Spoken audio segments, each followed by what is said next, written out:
Graça e paz, irmãos. Como é que estão passando? Espero que Deus ele esteja fortalecendo vocês nesse tempo, né? Graças a Deus, na nossa cidade nós não tivemos nenhum caso ainda de coronavírus, não teve nada mais preocupante. E Deus ele tem nos sustentado.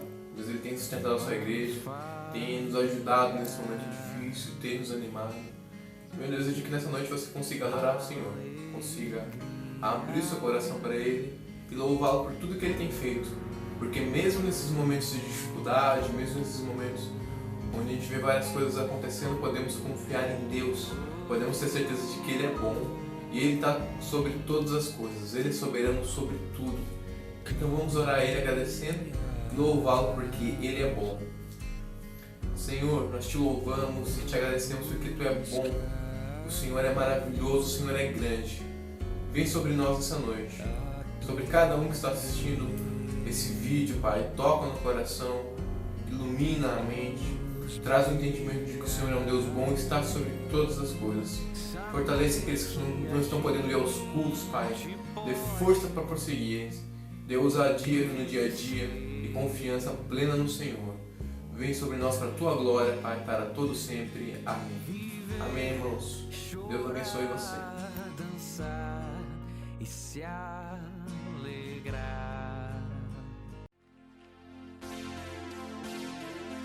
Ele é exaltado nos céus, exaltado acima de todos os principados e potestades. Aleluia, glória a Jesus. Ele é exaltado, Ele é exaltado nos céus. Eu louvarei, Ele é exaltado para sempre, exaltado o seu nome.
O texto de 2 Coríntios, capítulo 2, a partir do versículo 5, diz assim: Se alguém tem causado tristeza, não tem causado apenas a mim, mas também em parte, para eu não ser demasiadamente severo a todos vocês. A punição que lhe foi imposta pela maioria é suficiente. Agora, pelo contrário, vocês devem perdoar-lhe e consolá-lo, para que não seja dominado por excessiva tristeza. Portanto, eu lhes recomendo que reafirmem o amor que têm por ele. Eu lhes escrevi com o propósito de saber se vocês seriam aprovados, isto é, se seriam obedientes em tudo. Nós, pois não ignoramos suas intenções. Quando cheguei a Troade para pregar o Evangelho de Cristo e vi que o Senhor me havia aberto uma porta, ainda assim não tive sossego em meu espírito, porque não encontrei ali meu irmão Tito, por isso despedi-me deles e fui para a Macedônia. Amém. Os móveis hoje em dia não duram muito, né? Em geral, eles são amontoados de serragem e cola, e que se você manusear de uma maneira não muito adequada, se molhar neles, eles acabam se desfazendo logo. E as coisas da nossa vida em geral, as coisas que nós temos, quando elas quebram, nós não nos preocupamos em consertá-las, em arrumá-las, mas sim nós procuramos outras. Hoje as coisas estão descartáveis, As coisas estão sendo feitas para durarem pouco. E isso vem influenciar nossos relacionamentos também. Porque os relacionamentos hoje não estão mais duradouros. Amizades, vínculos trabalhistas e até mesmo casamentos hoje não duram tanto como duravam antigamente. Eles são descartáveis, eles são frágeis, eles não duram muito tempo. Isso eu creio também muito, irmãos, porque estamos inflexíveis. Nós não estamos investindo tempo no nosso relacionamento, nós estamos nos preocupando em como agir, em como viver. Porque o relacionamento ele pode ser comparado a um jardim. Se você plantar alguma coisa e não cuidar, aquilo ali vai se desfazer logo. Um jardim precisa ser regado, cuidado, os matos precisam ser tirados, todas as ervas daninhas. Precisamos investir tempo e dedicação. E tomar algumas posturas certas para que o jardim ele cresça. O relacionamento do mesmo jeito. Nós não estamos tratando o relacionamento como deveríamos tratar. Não temos os cuidados que deveríamos ter. E esse texto de Paulo aos Coríntios ele nos traz algumas dicas do que precisamos fazer para ter relacionamentos saudáveis. O primeiro ponto é que o pecado ele destrói os relacionamentos e por isso eles precisam ser tratados.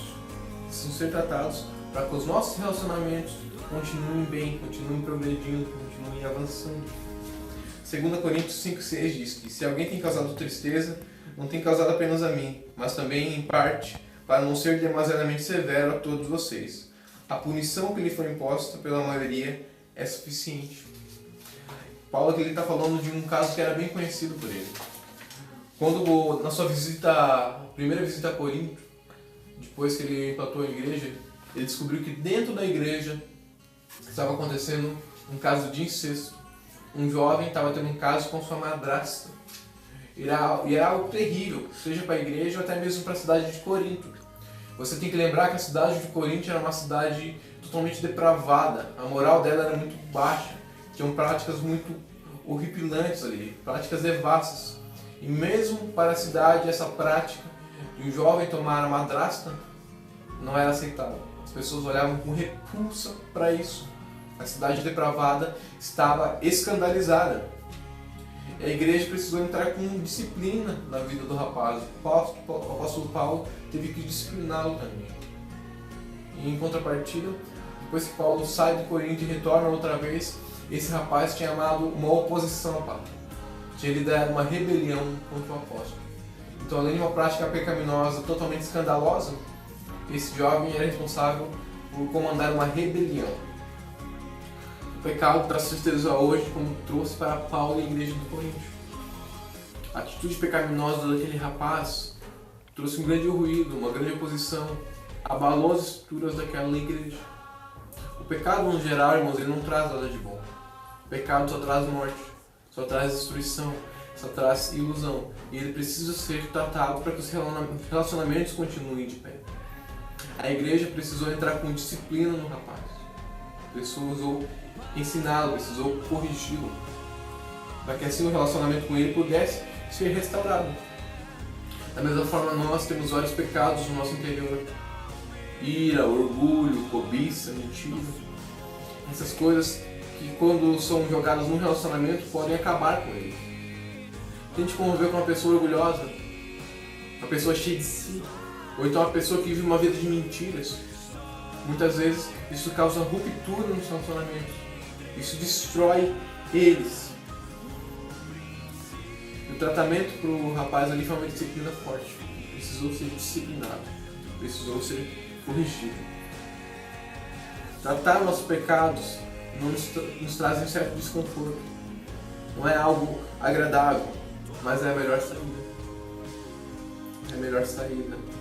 Nós não podemos simplesmente jogar a sujeira para debaixo do tapete, achando que aquilo ali vai desaparecer. Não podemos, irmãos. Aquilo não faz com que a sujeira desapareça, pelo contrário, faz com que ela montue e ganhe mais e mais volume. O pecado é da mesma forma, se não tratarmos o pecado, só escondemos, só jogarmos ele para debaixo do tapete. Ele vai crescendo, crescendo, crescendo e destruindo as coisas, acabando com as coisas. O pecado, ele é como se fosse um câncer, uma infecção, ele precisa ser tratado, precisa ser retirado. Será que existem pecados em nossa vida que não estamos tratando? Será que eles têm rompido nossos relacionamentos? Têm abalado as estruturas da nossa família, da nossa igreja, estruturas da nossa sociedade? Precisamos tratá-los. Será que você tem algum pecado evidente na sua vida que você tem feito vista grossa? Não precisamos somente identificar o pecado, nós precisamos tratá-lo, cuidar dele, enfrentá-lo. O pecado traz consequências e todas serão ruins, por isso precisamos tratá-lo, cuidar dele. O Espírito Santo está aqui para nos auxiliar, para vir sobre nós, nos capacitar. Está aqui para lutar contra o pecado, para nos santificar. Então, eu desejo que você tenha esse entendimento de que precisa batalhar contra o pecado. Precisa lutar contra o pecado. E também precisamos demonstrar amor quando alguém erra conosco. 2 Coríntios 2, 7 e 8 diz que agora, pelo contrário, vocês devem perdoar-lhe e consolá-lo, para que não seja dominado por excessiva tristeza. Portanto, eu lhes recomendo que reafirme o amor que tem por ele. A disciplina havia sido administrada no jovem, ele havia sido corrigido. E Paulo falou que ela tinha sido suficiente, tinha sido na medida necessária. Os coríntios agora precisavam perdoar aquele rapaz e consolá-lo. O verbo aqui de consolá-lo é parakleo, que é aquela ideia de estar ao lado, encorajando, confortando, dando apoio para a pessoa. Ele não precisava ser dominado por uma tristeza excessiva. Não era esse o objetivo da disciplina, mas sim a mudança. Ele precisava mudar de vida. E os coríntios precisavam demonstrar que o amavam, tinham amor por ele, tinham apreço por ele. Nós precisamos saber a hora de disciplinar e a hora de consolar, a hora de morder e a hora de assoprar. Nós não podemos ser duros demais com a correção. Nós temos que ter a medida certa. Apontar o erro não pode ser um motivo para a gente vomitar coisas para uma pessoa. Porque às vezes a gente usa os momentos de ira, de raiva, para falar coisas pesadas, coisas que às vezes estão entaladas no nosso coração, na nossa garganta faz tempo. A gente derrama tudo sobre a pessoa. A correção não é para isso. Não é para ela simplesmente derramar a coisa, falar tudo que eu penso. Não. A correção visa a mudança do outro. E para isso nós temos que saber administrar a dose certa. É como um medicamento.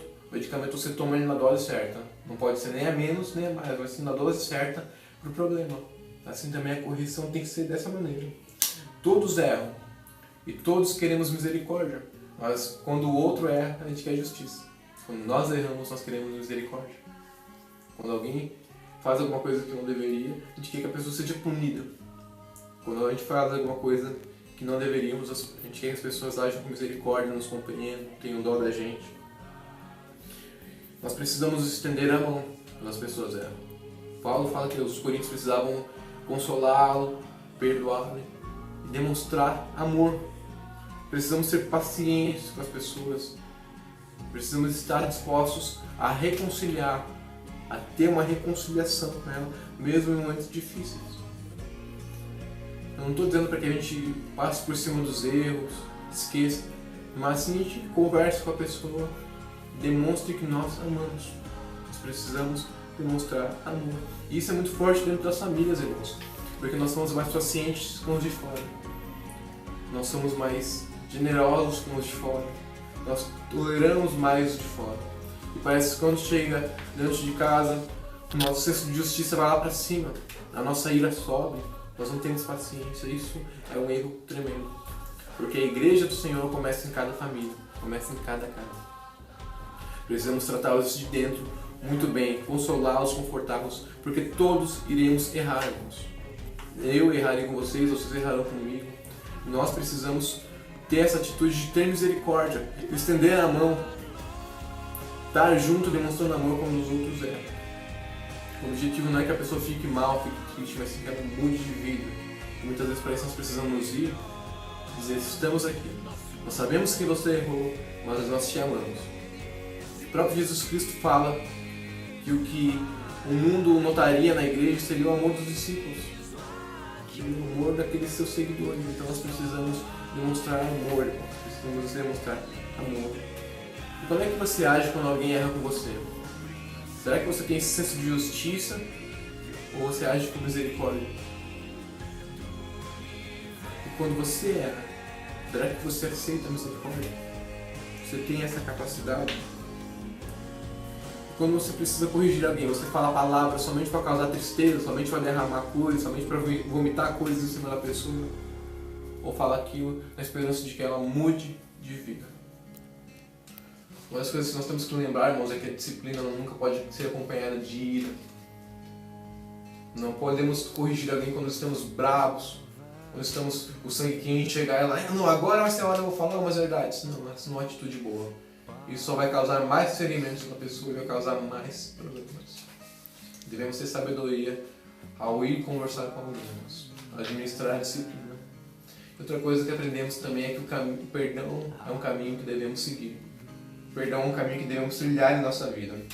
Paulo diz no versículo 10 que se vocês perdoam alguém, eu também perdoo. E aquilo que perdoei, se é que havia alguma coisa para perdoar, perdoei na presença de Cristo, por amor a vocês, a fim de que Satanás não tivesse vantagem sobre nós, pois não ignoramos suas intenções. O perdão, irmãos, é o cerne da nossa fé. É o centro daquilo que cremos. O cristianismo é uma religião onde Jesus Cristo, nosso Senhor, nosso Deus, veio e morreu na cruz para nos dar perdão, perdoar os nossos pecados. O Evangelho são as propagações dessa boa nova. Quando a gente vai falar para as outras pessoas que Deus veio para trazer perdão, trazer reconciliação. Por isso precisamos perdoar uns aos outros, porque fomos perdoados por Cristo. Nosso perdão reflete o perdão que recebemos de Jesus. Reflete o perdão que recebemos de Cristo. Perdão no grego é um derivado da palavra graça. E graça é um favor imerecido. Da mesma forma, o perdão, irmãos, não é algo que a pessoa mereça, mas é quando nós temos a oportunidade de agir com justiça e decidimos não fazer. Temos a oportunidade de falar algumas coisas, de agir de uma maneira e dizer, não, eu te perdoo. Eu perdoo você. O perdão é libertador, irmãos. Quando a pessoa não perdoa, aquilo acompanha ela para onde quer que ela vá. Quando ela dorme, está na mente dela. Quando ela acorda, a pessoa está ali com ela. Onde ela vai, sempre carrega aquilo, carrega uma mágoa. Isso nos atrapalha, nos atrasa em crescer como cristãos, nos atrapalha a nossa comunhão com Deus, porque como vamos conseguir chegar diante de um Deus perdoador se nós nem conseguimos entender isso, não conseguimos perdoar? Nós precisamos perdoar, meus irmãos. Entender o perdão derramado na cruz pela gente e refletir esse perdão com os irmãos. E Paulo fala que Satanás usa a falta de perdão como arma. Satanás ele é real, ele é verdadeiro. Ele está nos influenciando. Ele está tentando jogar coisa na nossa mente. Quando ele vê alguma coisa mal resolvida, ele vai tentar atiçar aquilo. Vai criar situações para que aquilo venha à tona. É como uma brasa mal apagada. Ela está ali, ó. Vem um vento forte, aquilo reacende. A chama volta. Nós não podemos, em meio a uma guerra que nós estamos vivendo, irmãos, dar munição para o inimigo. Porque é isso que Satanás usa a falta de perdão, dessa maneira. Ele usa como munição para minar a igreja do Senhor. Quem, sem consciência, em plena guerra, jogaria munição para o inimigo? Dizer, tá aqui, ó, pega umas balas, pega uma granada, vai, joga em mim, atira em mim. Quem faria isso? Então, quando nós perdoamos, nós tiramos isso, irmãos. Nós não damos munição para Satanás. Nós impedimos que ele use isso para causar algum desconforto na nossa igreja, na nossa família. Nós tratamos isso. E o perdão é necessário para um bom relacionamento. As pessoas erram umas com as outras. E se não há perdão, os relacionamentos não duram. O perdão ele traz flexibilidade nos relacionamentos. Eu perdoo e sei que serei perdoado. Nós vamos nos alinhando, um ajudando o outro. Uma madeira, quando ela é muito dura e inflexível, ela quebra. A madeira que é flexível, ela consegue dobrar e voltar ao seu estado original, quando não quebra. Nós não queremos que nossos relacionamentos sejam quebrados, mas sim que eles sejam flexíveis. Sejam flexíveis. Será que nós temos alguma coisa que perdoar no nosso coração? Será que você tem alguma coisa que precisa perdoar? Talvez tenha alguém que você tenha alguma mágoa, alguma coisa que alguém te fez e você precisa liberar perdão. Tenha certeza, isso vai ser o melhor para você. Isso vai te trazer muitos benefícios. Será que nós também precisamos pedir perdão? Porque nós erramos. E só esconder as coisas, só fingir que o problema não está ali, não faz com que ele desapareça. Nós precisamos tratá-lo. Precisamos ter uma cultura de perdão. Precisamos viver isso, principalmente nossas famílias, nossa igreja. Nós temos que ter isso, porque nós erramos uns com os outros e precisamos ter isso, o perdão vindo todo dia e passando sobre essas coisas. Nossos relacionamentos serão mais fortes, irmãos, quando entendemos que o perdão é o melhor caminho. Que o Senhor te dê força para que essas verdades se apeguem ao seu coração, grudem na sua alma e tragam mudança no seu ser. Senhor, nós pedimos que a Tua graça venha sobre nós, nos capacitando para caminhar, para andar no Senhor. Não nos deixe ser escravos de nada que não seja o Senhor. Vem sobre nós, derrama da Tua glória e do Teu poder. Derrama da Tua graça sobre nossas vidas. Enche-nos, enche-nos, enche-nos com o Teu poder, com a Tua misericórdia, com o Teu amor. Nos capacita, nos ajuda a ter relacionamentos saudáveis, maduros no Senhor. Queremos o Senhor sobre nós, nos direcionando, vindo sobre nós em tudo. Nós cremos e confiamos no Teu amor e no Teu poder. Queremos viver para a Tua glória, para todo sempre. Amém. Amém, irmãos. Com o amor de Deus, a graça de Jesus Cristo e a comunhão do Espírito Santo repouse sobre você. Deus te abençoe.